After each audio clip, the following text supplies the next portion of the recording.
de l'Assemblée nationale prend fin, j'ai vu des groupes de mobilisation. Des groupes de mobilisation dans, si j'ai dit le quartier où j'habite, c'est pas bon, mais le quartier où je suis, j'ai vu beaucoup de groupes sortir avec des pancartes. Avec des pancartes, ils écrivaient parfois non non à l'assassinat des institutions, non à la décision de la France, non à la décision. Bon, voilà des pancartes, beaucoup de pancartes. J'ai vu aussi des groupes de jeunes qui sont allés à Cocody, par exemple, à la RTI, qui annonçaient, ils faisaient aussi. Et je pense, si je ne m'abuse, c'est lors de ça, lors de cet événement-là, qu'on a vu Bleu Goudé avec un matelas. C'est ça? Je pense que cette image a fait un peu le tour du monde. Avec un matelas, il est allé s'installer, il s'est couché. Je pense que c'était, oula, devant le 43e dimanche, je pense. Vous savez, c'est des événements il y a quand même un peu longtemps. Je n'ai pas trop rigueur si je dis n'importe quoi. Et donc, il a pris un matelas, il est allé se coucher. Et puis, ses autres camarades de l'Alliance étaient autour de lui, bien entendu, avec d'autres groupes. Voilà la description sommaire que je peux faire.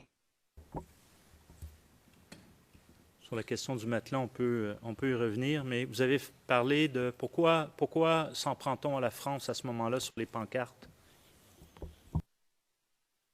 Pourquoi dénonce-t-on la France sur les pancartes? Pourquoi le mot France est indiqué sur les pancartes? Qu'est-ce qui est la France à voir là-dedans? Je n'ai pas... Monsieur le Président, on demande aux témoins d'interpréter ou de commenter ce qu'il a vu sur une pancarte. Mais ce n'est pas son rôle. On lui demande d'interpréter. Il n'est pas l'auteur de la pancarte. Vous l'avez fait remarquer hier. Il n'est pas l'auteur de la pancarte. Comment vous voulez qu'il donne ce pourquoi c'est écrit? Pourquoi? Et comment il fait pour le savoir? Because he's there, Your Honor. Monsieur McDonald, parce qu'il y était, Monsieur le Président, Monsieur le témoin, avez-vous parlé à quelqu'un qui avait ce type de pancarte avec ce genre de propos? Est-ce que vous avez demandé à cette personne, par exemple, pourquoi est-ce que vous avez écrit cela sur cela? C'est à tous ces aspects, je n'avais jamais fini mon travail. Je n'ai pas des pancartes, c'est des milliers. Je ne peux pas. En un mot, je ne me suis pas intéressé aux signes sur les pancartes. Dans le cadre, je vais reformuler, lors de vos discussions avec des personnes sur la liste, dans le cadre de la défense de la patrie, a-t-il été question de la France? Dans le cadre de la défense de la patrie, est-ce qu'il a été question de la France? Il a été fondamentalement question de la rébellion. Parce que la rébellion, c'était des acteurs de façon directe que les gens voyaient. Et c'est pour ça que vous voyez qu'on appelait tout cela, c'est-à-dire un mouvement contre-insurrectionnel. C'est-à-dire qu'il y a une insurrection et qu'il y a une contre-insurrection. Bon, pour la France, je ne peux pas dire que je n'ai jamais entendu un discours contre la France, mais ce que je sais, dans le cadre, en tout cas, de ce mouvement-là, l'acteur premier était la rébellion. Et c'est pourquoi d'ailleurs, à partir de 2007, on n'avait plus, dans tout Abidjan, il n'y avait même plus de 4 parlements. Je vous explique. On y viendra. Ok, On y bon, viendra. c'est- On y oui. viendra. Parce que, non, juste une minute sur ça, juste une minute. Et quand vous demandez aux jeunes, ils disent, mais notre raison d'être là, c'était la rébellion. Mais le chef de la rébellion est dans le gouvernement. Donc, pourquoi on va se... Donc, c'est comme s'il y a une mise à mort des mouvements d'office. C'est ça qui a expliqué la fin des Agora et Parlement. Alors, on va y venir à la question de la caravane de la paix et cette période. Juillet, excusez-moi, juste une chose que je veux noter. Dernière question, vous dites que en ce mois de janvier 2006, les jeunes sont allés à la RTI à Cocody pour faire quoi? Dans l'île de Poltesa, il y a des lieux, il y a des symboles. Il y a des symboles, c'est le 43e bâtiment, c'est la RTI, c'est les rues. Donc, je ne sais pas précisément qu'ils sont allés faire à la RTI. En tout état de cause, ils n'ont pas fait de déclaration pendant qu'ils étaient dans les locaux de la RTI. Peut-être qu'ils avaient peur que la RTI soit attaquée, mais ça c'est moi qui fais cette interprétation. Voilà. Parce que je ne vois pas pourquoi. Donc, à votre connaissance, est-ce qu'ils sont limités à l'extérieur ou ils ont investi les locaux? Je ne suis pas certain d'avoir bien compris votre Non, réponse. je n'ai pas vu, je n'ai pas eu ces précisions parce que je n'étais pas du tout là. Je ne sais pas s'ils sont rentrés à l'intérieur ou s'ils étaient vraiment dehors. Projetons-nous maintenant en juillet 2006. Brièvement, la Chambre a déjà entendu des éléments de preuve. Toutefois, il y a certaines petites précisions que je vais obtenir de vous. Les audiences foraines. C'est quoi ça, les audiences foraines? En un mot, les audiences foraines, c'était de donner des papiers administratifs. On appelle ça extrait de naissance. Donner des papiers administratifs, des jugements supplétifs à ceux qui n'en ont jamais eu. Parce qu'en Côte d'Ivoire, on voit quelqu'un qui a 30, 40 ans, mais il n'a pas d'existence légale. C'est-à-dire, il n'a pas d'extrait de naissance, de jugement supplétif. Donc voilà l'objet de l'audience foraine. Et vous rappelez-vous comment ces audiences avaient été décrétées, dans quel contexte? Oui, un contexte tendu. Parce que si je me rappelle, il y a le premier ministre à l'époque, c'est Jean Kounambani, qui a été nommé après des discussions internationales, si je ne m'abuse. Et c'est lui, on lui a donné une feuille de route.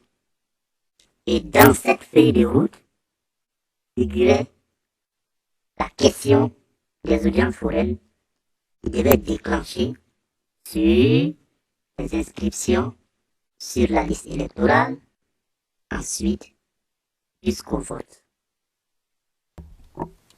Donc, M. Kounambani était Premier ministre. Oui, Suite à des discussions, vous dites internationales? oui, un accord international. D'accord. Comment réagit le président du FPI à ce moment-là? Le président du The, GFP en ce moment Non, the pas le, last, pas le- était the Afinka. last question was not.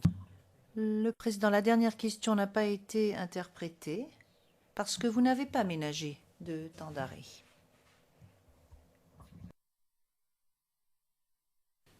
le président du FPI, M. Afi N'Guessan, à votre connaissance, comment réagit-il? Je n'ai pas eu de déclaration directe de M. Afinka. Ce que je vais vous dire vient des gens avec qui j'ai discuté. Et Ils disent, avant de nous le voilà, dire, oui. 11,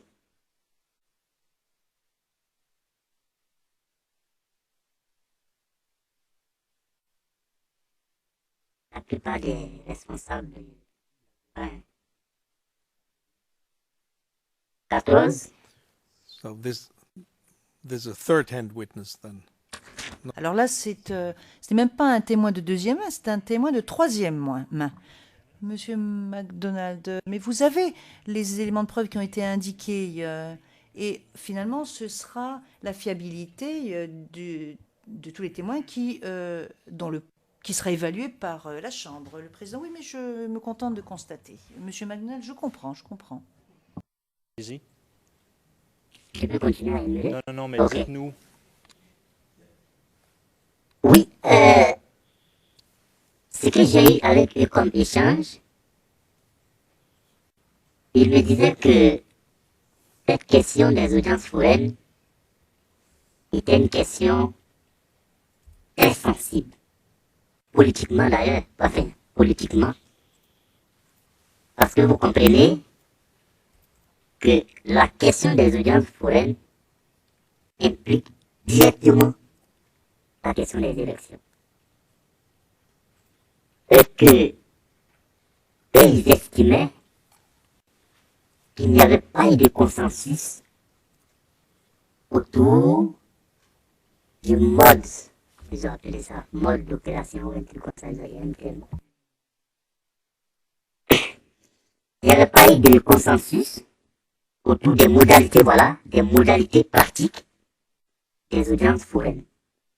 Et que eux, ils ont reçu pour mot d'ordre de faire arrêter les audiences foraines. Est-ce qu'ils vous ont mentionné de qui ils avaient reçu ce mot d'ordre d'arrêter les audiences foraines? Oui, il disait que c'est le président du FPI qui leur a dit ça, sans que je ne n'interroge directement le président du FPI lui-même. Très bien. Maintenant, passons justement à la période de 2007. On est suite aux accords de Ouagadougou de mars. Et il y a éventuellement une caravane de la paix, n'est-ce pas, qui est mise sur pied. Je vais poser une question générale, je suis certain qu'il n'y aura pas d'objection. C'était quoi ça, une caravane de la paix? Là, Vous objectez pas, non? C'est pas trop général, ça va? It's an inside joke. Oh, c'est une petite blague en aparté, Monsieur le Président. Le Président, moi, je n'aime pas ce genre de boutade dans mon prétoire. Vous savez, il n'y a rien de drôle ici. Donc, Monsieur le témoin, vous pourriez répondre à la question qui vous a été posée? Témoin. vous avez dit, je ne rappelle plus, la caravane de la paix, oui, voilà. La caravane de la paix était pratiquement des fêtes populaires. Des fêtes. Et en arrière-fond, il y avait un grand meeting animé par M. Charles Blégoudet. Comme l'indique son nom, caravane de la paix. La paix. Il faut accepter les accords de Ouagadougou. Il faut accepter que les acteurs de la rébellion fassent partie du gouvernement. Il faut accepter que des membres déconnus de la rébellion, autrefois confinés à Boaké, puissent venir à Abidjan, dans la zone dite gouvernementale, pour vaquer à leurs occupations. En tout cas, la paix. Et donc, vous dites que maintenant, lorsque... Et là, M. Blégoudet était au devant de cette caravane, c'est ça? C'est lui qui en assumait le leadership, c'est bien cela? Oui, parfaitement.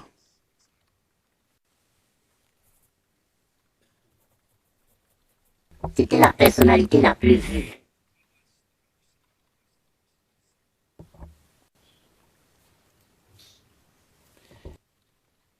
J'aimerais brièvement continuer sur ce sujet, mais juste une chose. Durant cette période, vous avez parlé donc de l'impact que ça a eu lieu sur les agoras. Il n'en reste que 4, selon vous. Je ne veux pas toucher ce point-là nécessairement, mais plutôt celui du GPP. À votre connaissance, dans le cadre des entretiens que vous avez tenus, et indiquez-nous qui, le GPP, durant cette période de paix de 2007, quel est l'impact de cette période sur le GPP?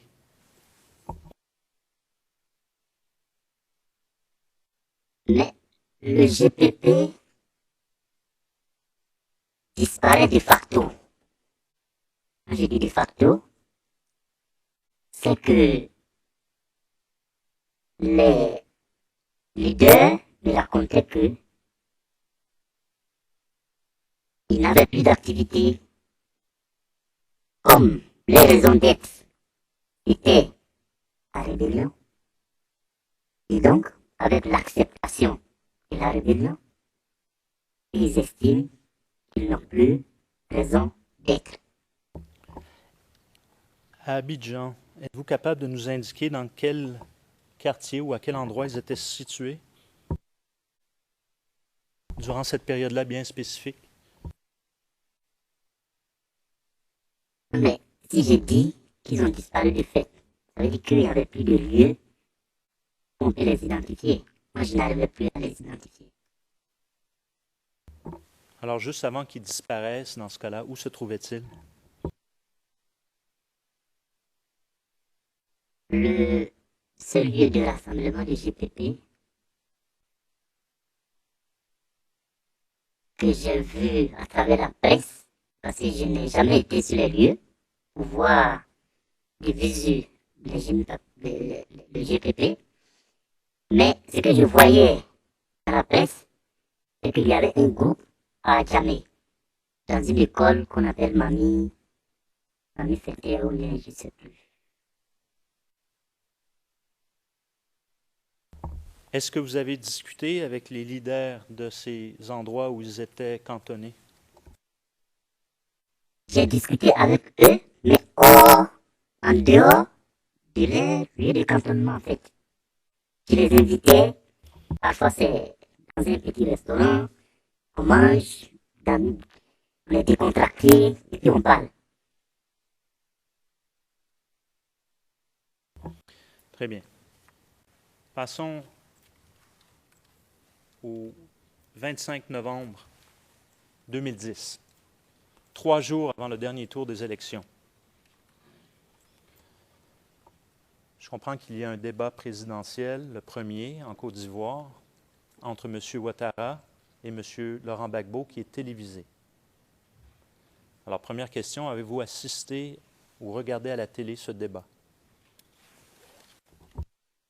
Oui, j'ai regardé le débat.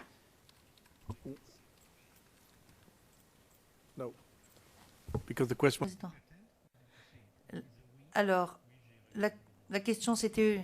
Oui, mais Monsieur McDonald, la question c'est est-ce que vous avez regardé le débat? A-t-il été...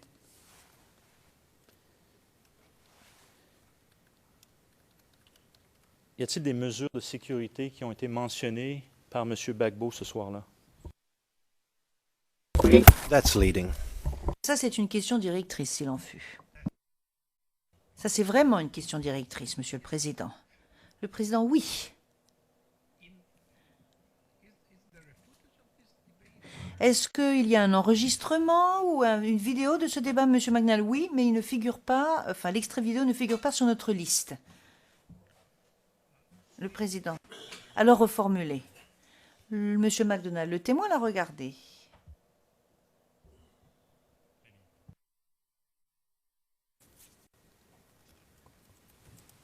Le jour du vote, Oui. le 28 novembre, cette journée-là, à quelle heure les gens devaient-ils rentrer dans leur maison?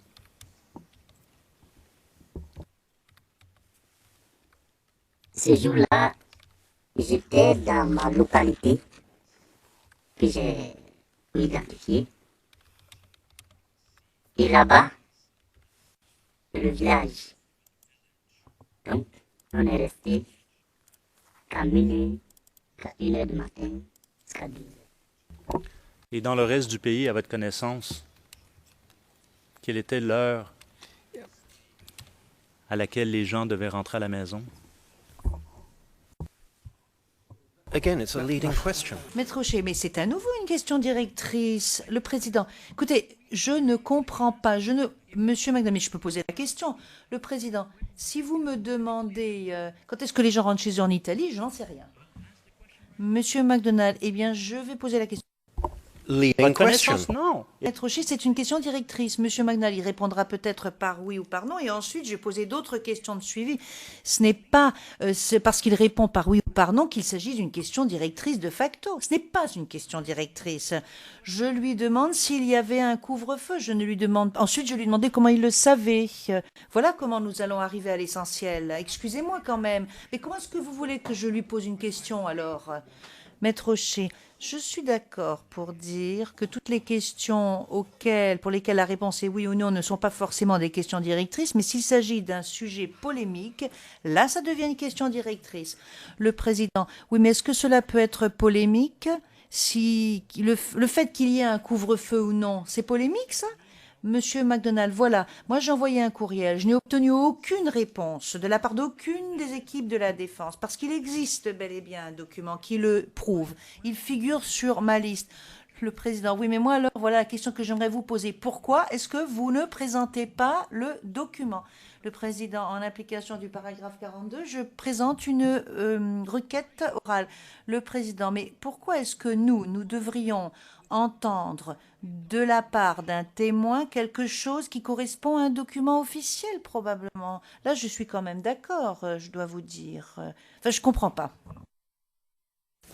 Monsieur McDonald, est-ce que nous pourrions, Monsieur le Président, et je vais terminer avec ce thème aujourd'hui, avec cela aujourd'hui, est-ce que nous pouvons donc afficher Monsieur le greffier d'audience, Monsieur Roas, CIV OTP 0047 0069. Je vous prie.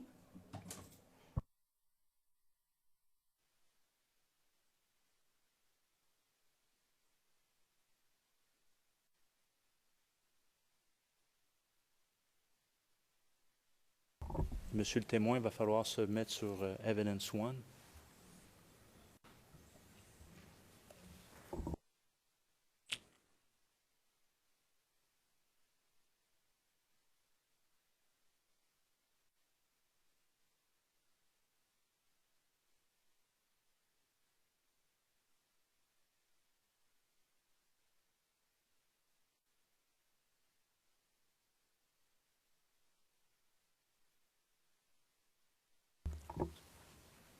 If we could just show the 2 pages very quickly. Est-ce que vous pourriez montrer rapidement les 2 pages? C'est un document public.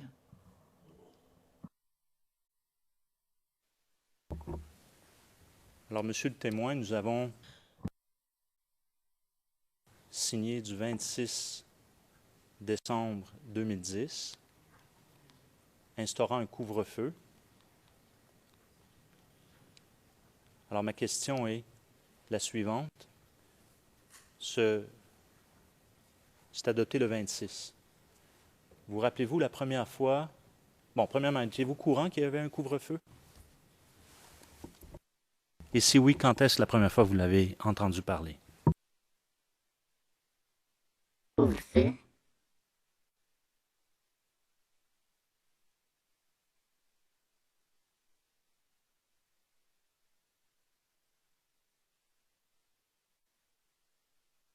Est-ce que vous pouvez le monter un peu? Je ne vois pas la date. Alors, le couvre-feu a été adopté, monsieur, le 26 novembre 2010. Le 28 novembre 2010, c'est le jour du vote du second tour. Alors, ma question est de savoir, est-ce que vous étiez au courant qu'il y avait un couvre-feu le jour du vote? Oui, j'ai su qu'il y avait un couvre-feu. Mais je disais que là où je résidais, Nous, on ne respecte pas, on n'a pas respecté le couvre-feu. Pardon, le couvre-feu. Et ma question est donc la suivante. Quand avez-vous entendu qu'il y avait couvre-feu?